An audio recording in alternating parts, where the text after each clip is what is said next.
রাধে রাধে বন্ধুরা, আপনারা হোয়াটসঅ্যাপের নতুন একটি সমস্যায় পড়ছেন কি? আপনারা হোয়াটসঅ্যাপে কোনো একটি ফটো ডাউনলোড করতে যাচ্ছেন বা কোনো রকমের কোনো ফাইল ডাউনলোড করতে যাচ্ছেন এবং তখনই এরকম একটি পপআপ দেখাচ্ছে, download fail, can not download, please ask that it be recent to you. তো আপনাদেরও যদি এই সমস্যা এসে থাকে তাহলে আজকের এই ভিডিওটি আপনাদের জন্য। আপনাদেরকে কয়েকটি প্রসেস বলবো, আপনারা সেই প্রসেসগুলি ফলো করলে তাহলে আপনাদের সহজেই এই সমস্যাটি সমাধান হয়ে যাবে। তো চলুন তাহলে আজকের ভিডিওটা শুরু করা যাক। তো বন্ধুরা, আপনারা হোয়াটসঅ্যাপের মধ্যে কোনো রকমের যদি ফাইল, ফটো, ভিডিও যা কিছু হোক না কেন ডাউনলোড করতে গেলে এই পপআপটি চলে আসছে যদি, তাহলে প্রথমত আপনাদেরকে কি করতে হবে, আপনাদের হোয়াটসঅ্যাপ থেকে বেরিয়ে যেতে হবে। হোয়াটসঅ্যাপ থেকে বেরিয়ে যাওয়ার পরই তারপরে আপনাদেরকে কি করতে হবে, আপনাদের ফোনের যে নোটিফিকেশন বার আছে না, ওইটাকে টেনে একটু নামিয়ে দিবেন। নামিয়ে দেওয়ার পরই তারপরে আপনাদেরকে কি করতে হবে, আপনাদের ফোনের মধ্যে দেখতে পাবেন এয়ারপ্লেন মোড শো করবে। এটা শুধু টাচ করবেন, সঙ্গে সঙ্গে এটা এনেবল হবে। তারপরে আপনাদেরকে ডিসেবল করতে হবে। ডিসেবল করে দেওয়ার পরই তারপরে আপনারা কি করবেন, আপনাদের যে ফোনের সেটিংসটা আছে সেই সেটিংসটাকে প্রথমত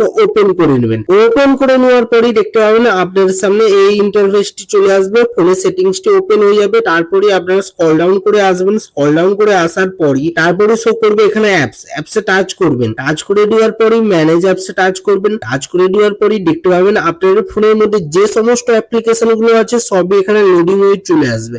তো চলে আসার পরই তারপরেই দেখতে পাবেন আপনাদের সামনে এই ইন্টারফেস গুলি চলে আসবে। আপনাদের অনেক অ্যাপ্লিকেশন চলে আসবে আপনাদের ফোনের মধ্যে যে অ্যাপ্লিকেশন গুলো আছে। তাহলে আপনাদেরকে কি করতে হবে, এখান থেকে আপনাদেরকে WDO হোয়াটসঅ্যাপ অ্যাপ্লিকেশনকে খুঁজে বের করতে হবে। যেমন কি চলে এলো আমার হোয়াটসঅ্যাপ অ্যাপ্লিকেশন, তো এখানে টাচ করতে হবে। টাচ করে দেওয়ার পরই এই ইন্টারফেসটি চলে আসবে। তারপরে আপনারা কি করবেন, স্টোরেজ এখানে টাচ করবেন। নিচের দিকে যে শো করছে ক্লিয়ার ডাটা, এখানে টাচ করে ক্লিয়ার ক্যাচে করে একবার ওকে করবেন। তারপরে আপনারা ব্যাক করে দেবেন। ব্যাক করে দেওয়ার পরে এবার আপনাদেরকে কি করতে হবে, আপনাদের ফোনের মধ্যে যে গুগল প্লে স্টোর নামের অ্যাপ্লিকেশন আছে সেটাকে ওপেন করে নেবেন। ওপেন করে নেওয়ার পরই দেখতে পাবেন আপনাদের সামনে এই ইন্টারফেসটি চলে আসবে। তাহলে নিচে সার্চ এখানে টাচ করবেন, উপরে সার্চ বার এখানে টাচ করবেন। টাচ করে দেওয়ার পরে তারপরে হোয়াটসঅ্যাপ লিখবেন। প্রথমত হোয়াটসঅ্যাপ লিখে দেওয়ার পরে সার্চ করবেন।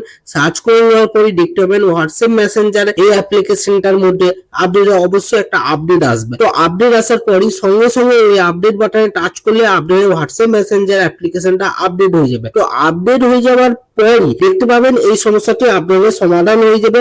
কিন্তু বন্ধুরা, আপনারা তারপরে যদি এই প্রসেসগুলি ফলো করে নেওয়ার পরই সমস্যাটির সমাধান না হচ্ছে, তাহলে একটা লাস্ট প্রসেস বলবো, সেটা আপনাদেরকে কি করতে হবে, আপনাদেরকে যেই ব্যক্তি আপনাদেরকে ফটো, ফাইল বা ভিডিও যাই কিছু পাঠিয়ে থাকে না কেন, সেই ব্যক্তিকে আবারও আপনাদেরকে বলতে হবে ওটাকে রিসেন্ড করা, মানে আবার পুনরায় ওটাকে পাঠানোর জন্য বলতে হবে। তো পাঠিয়ে দিলে আপনারা খুব সহজে ডাউনলোড করে নিতে পারবে সেই ফটো, ফাইল বা ভিডিও যাই হোক না কেন। ডাউনলোড করে নিলে সহজে সেই ফটো, ভিডিও বা ফাইল ব্যবহার করতে পারবেন, ইউজ করতে পারবেন, আর কোনো রকমের হোয়াটসঅ্যাপের সমস্যাই দেখতে পাবেন না। তো এই ছিল আজকের ভিডিও। তো আজকের ভিডিওটি কেমন লেগেছে অবশ্যই কমেন্ট করে জানাবেন। ভিডিওটা একটা লাইক করবেন, ভিডিওটিকে হাইপ করে দিবেন। এরকম যদি আরো ভিডিও পেতে চান তাহলে চ্যানেলটিকে সাবস্ক্রাইব করে বেল আইকনের ঘন্টাটাকে অল করে দিবেন। তাতে কি হবে, নতুন ভিডিও নোটিফিকেশন পেয়ে যাবেন। ভালো থাকবেন, সুস্থ থাকবেন, দেখা হচ্ছে নতুন ভিডিওতে। রাধে রাধে।